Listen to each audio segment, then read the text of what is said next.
Hi, everyone. I'm Alexandra Uresta, and this is Career Switch Podcast.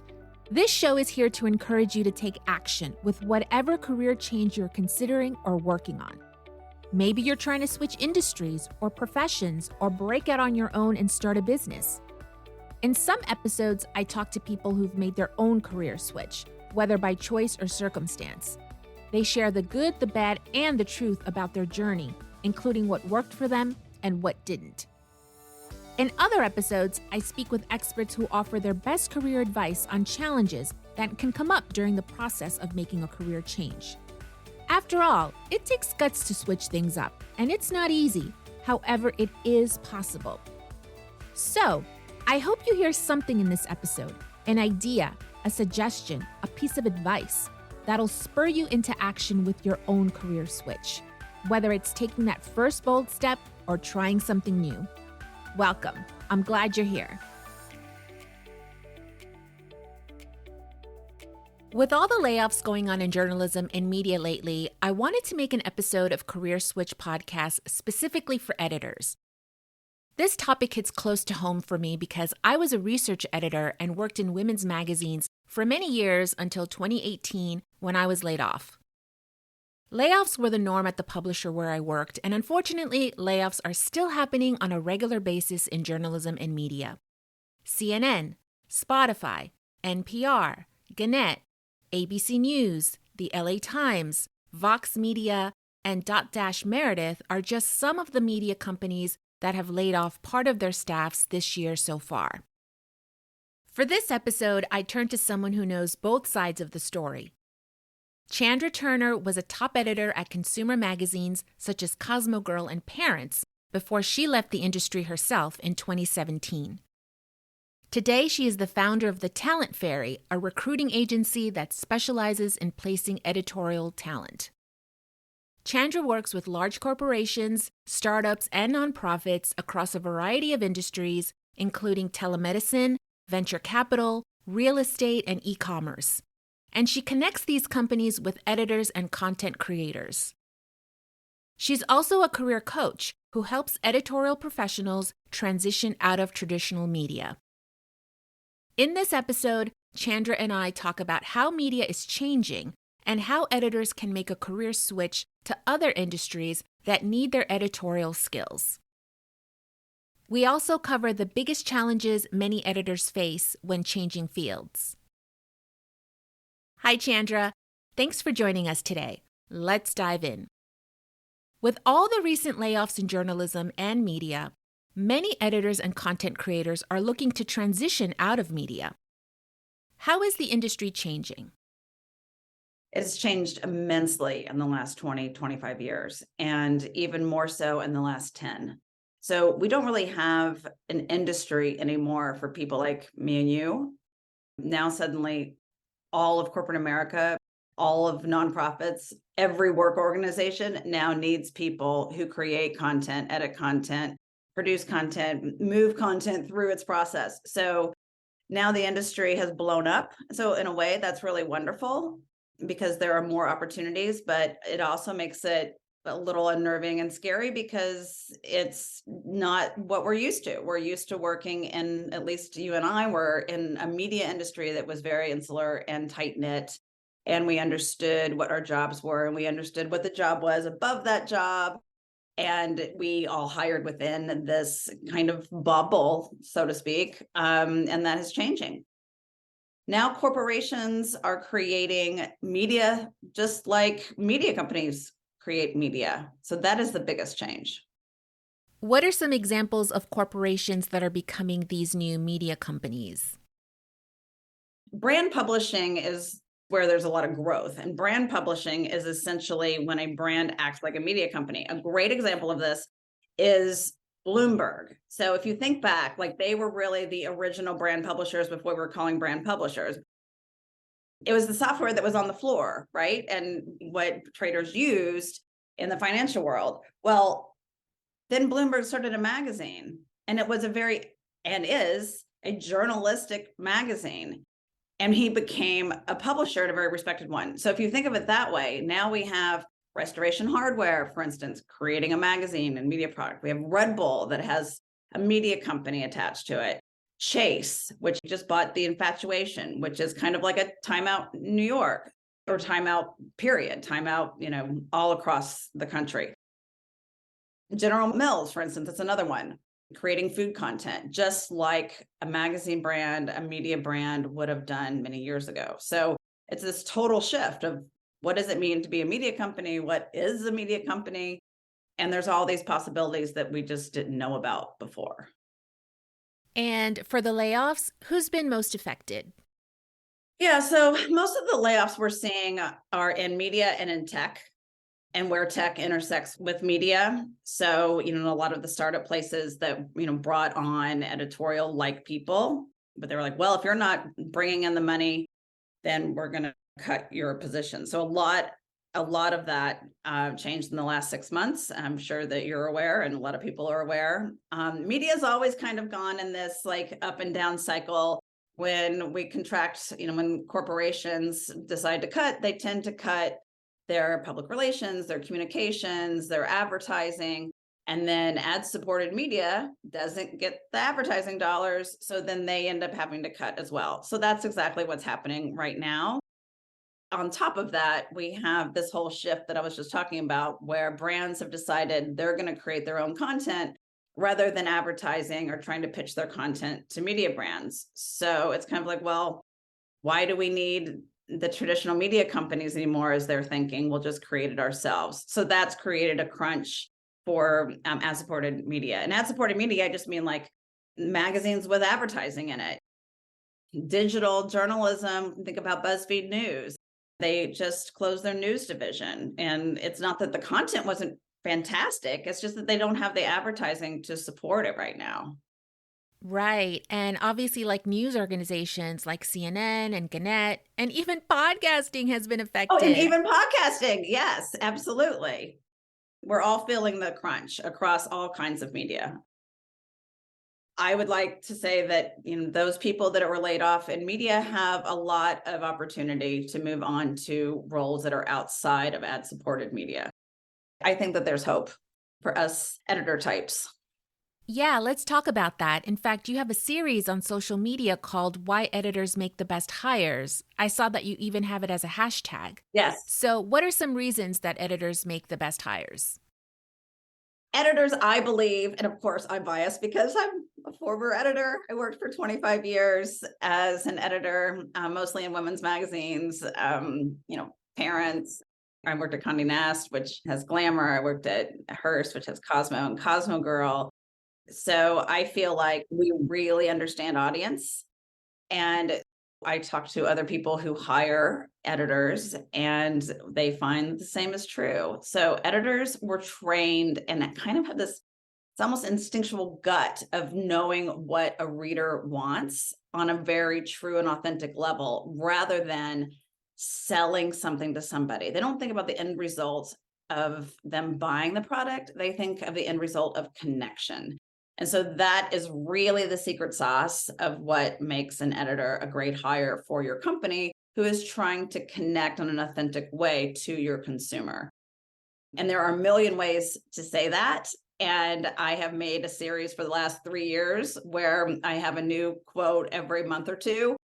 And amazingly, they're all very intuitive and interesting, even though that's essentially the core premise, is that editors know not only how to communicate, but also how to package and create content that reaches that person in a very authentic, interesting, and original way. And how do you combine your editorial background with what you do now as the founder of the Talent Fairy? The Talent Fairy is a recruiting agency, first and foremost. I started it 4 years ago. I'm like, my goodness, that went by fast. Because, and I should say that throughout my career, I really loved connecting people.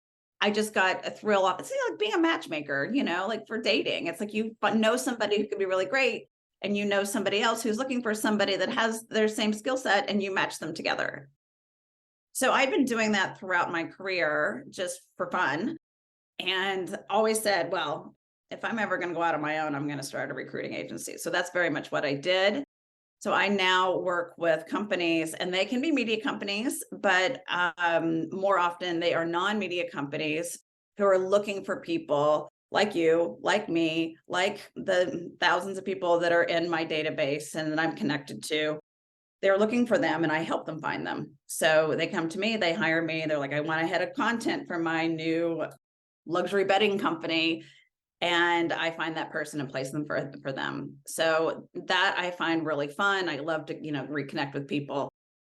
And then on top of that, when I have time, I also do some career coaching. So I work with those same people who want to move into those roles, but maybe are intimidated by it, or, afraid of corporate culture, or whatever the case may be. I help them understand what their skills are, how they can transfer those skills outside of traditional media, and really just to gain the confidence that they can do it and they can be working in an adjacent industry. So, yeah, you see it from both ends. Tell us about some non-media companies that you work with and the editors they've hired. I do work on both sides, and each side of my business helps the other. So when I'm recruiting, it helps to know what the candidate is looking for and what their pain points are. And when I'm working with the candidates to help them transition, I'm also learning about what the companies want, right? Because they're my client. So it does help on both ends.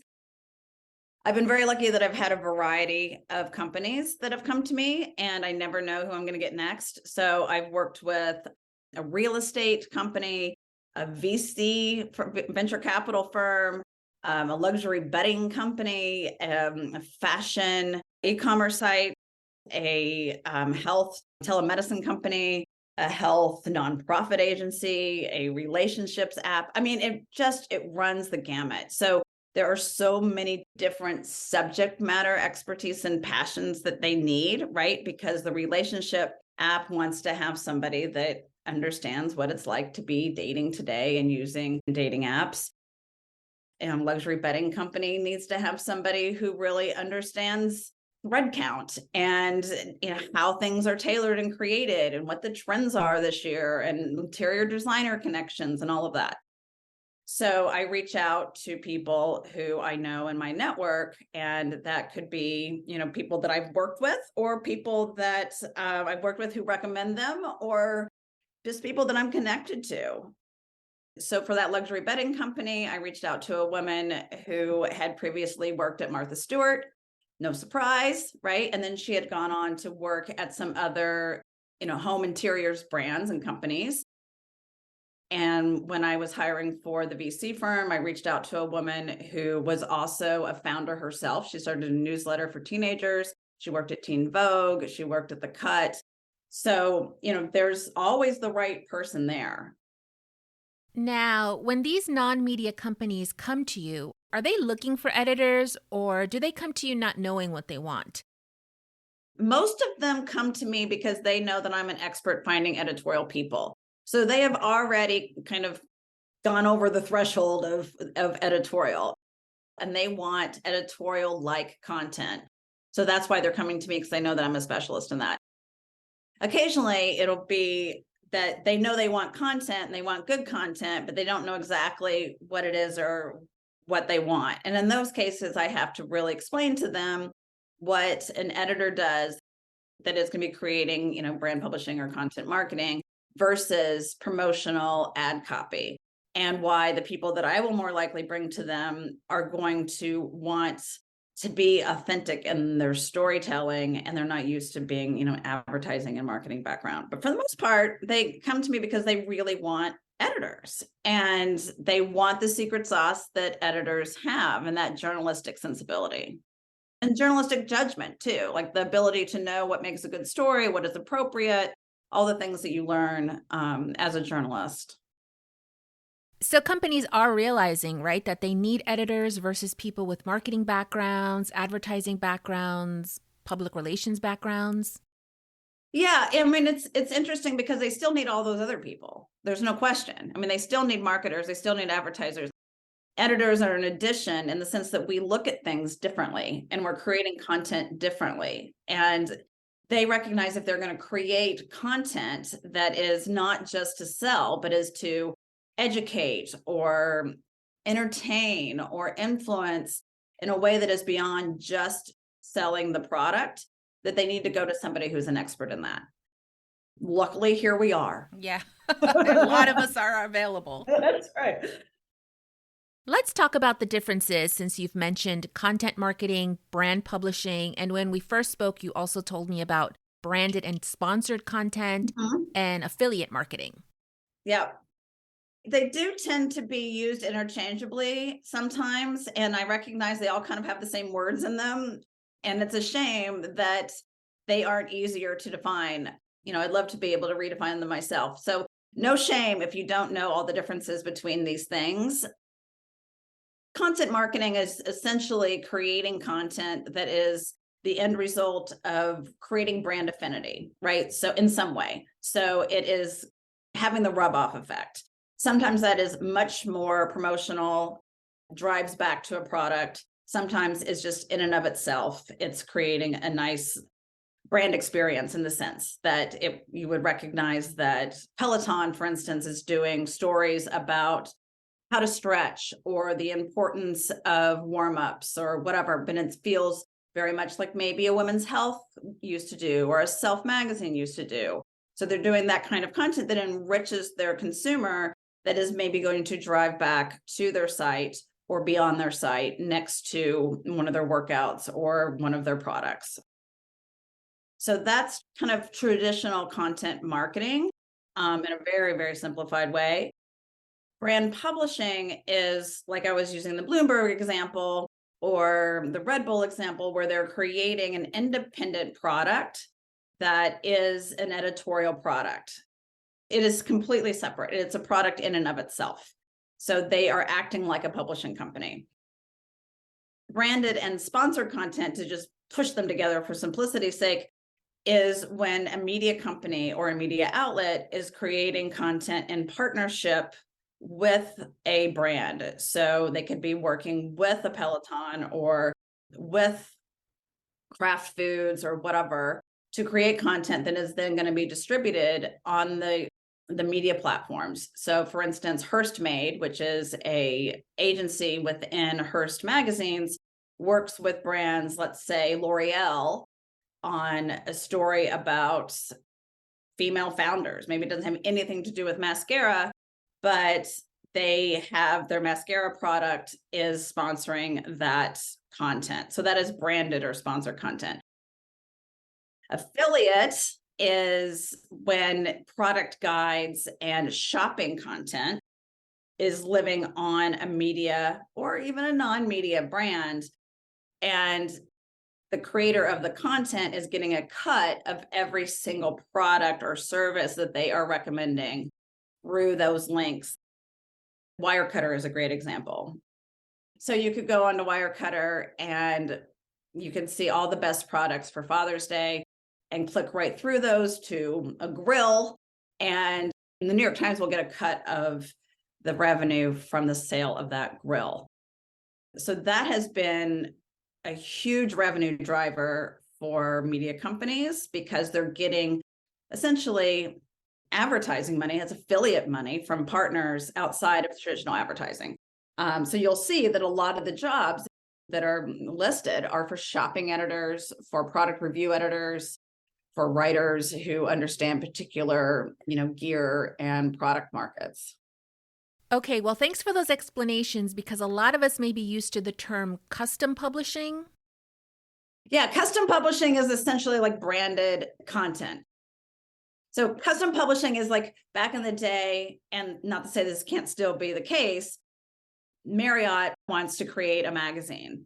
And so they will hire a media company to create that magazine on their behalf, and it will have Marriott on the cover. That still exists today, and it is branded content, but it is exactly the same thing. Okay, so just new terms that New we have to terms, learn. unfortunately, yes. All right, great, Chandra. Tell us about your recent survey of editors and what you found. Back in December, I surveyed 300 people, 280 something people, all of them editors, all of them people that worked within our industry, quote unquote. And I always ask, and I have for the last 4 years in this survey, have you pivoted careers this year?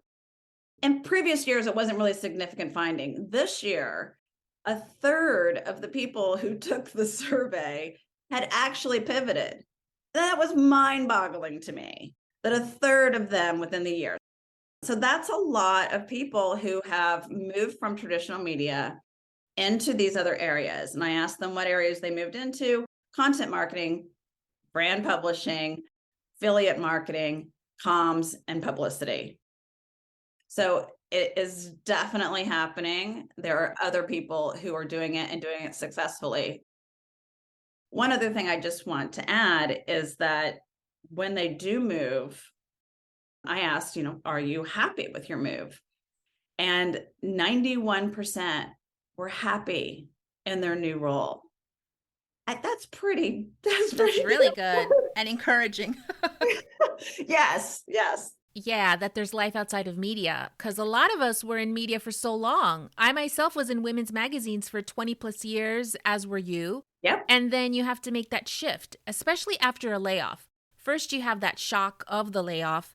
Then you have to figure out, now what am I going to do? Right. And I also get a lot of people who come to me because they feel guilty that they're still in media and they feel like they have to shift. Something hasn't happened yet, but they're afraid it's going to happen.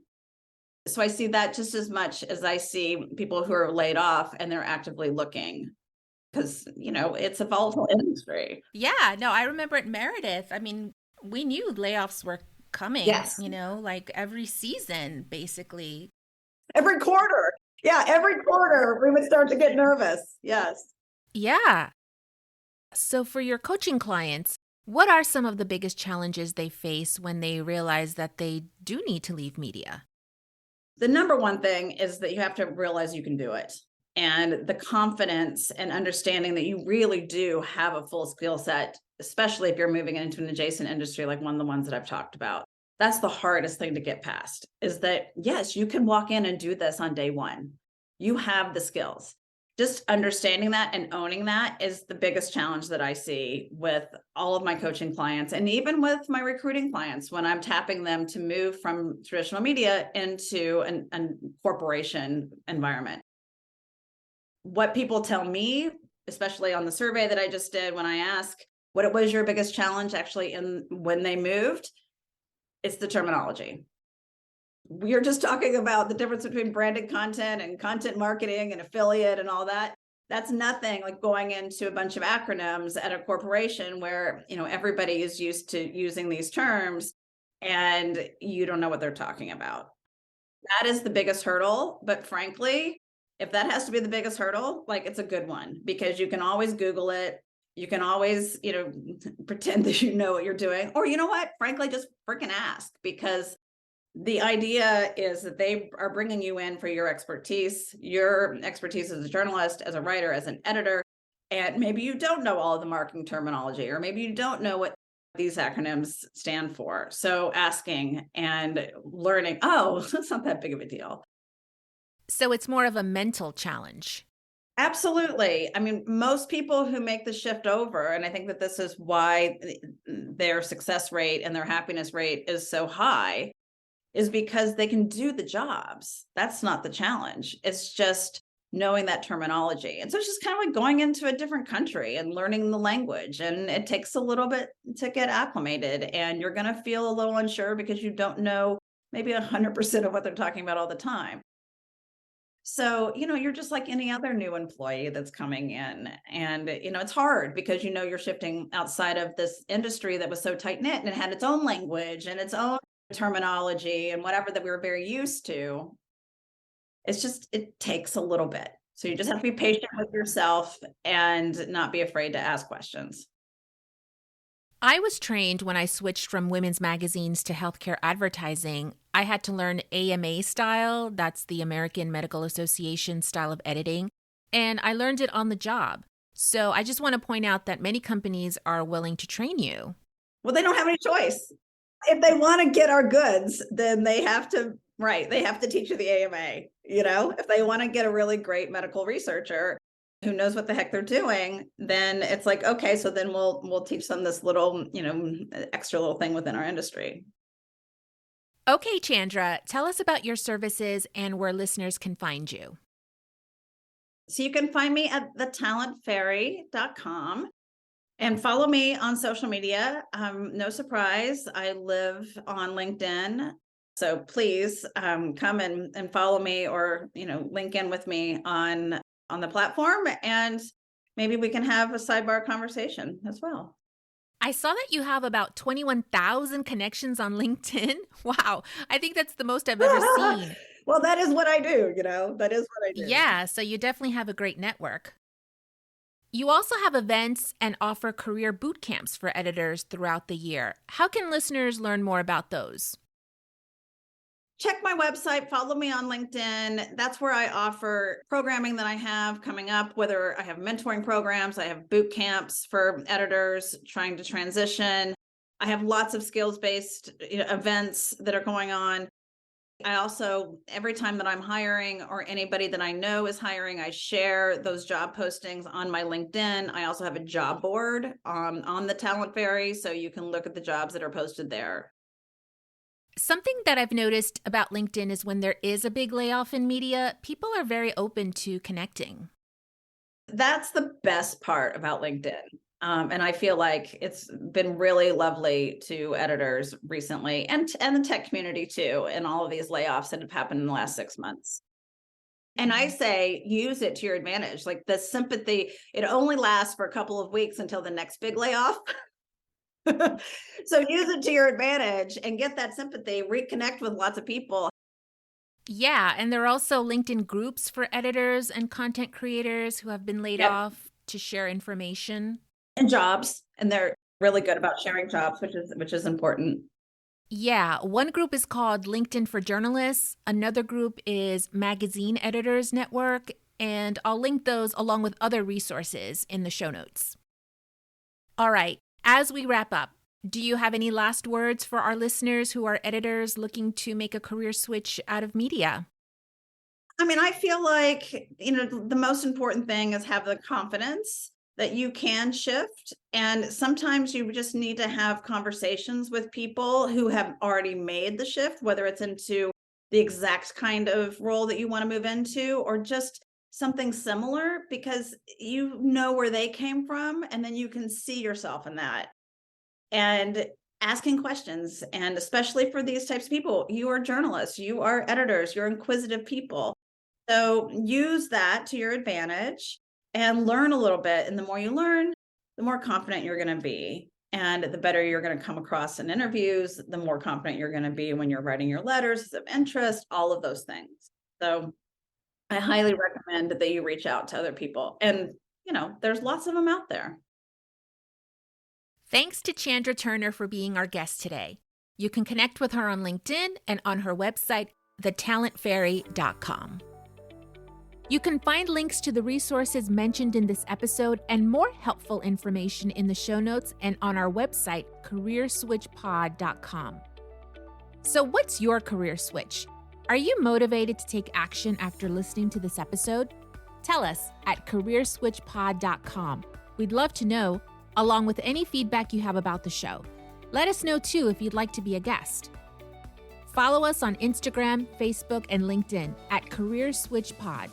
And please rate, review, and share with your friends and colleagues. It'll help get the show out there. Thanks for listening today. Till next time.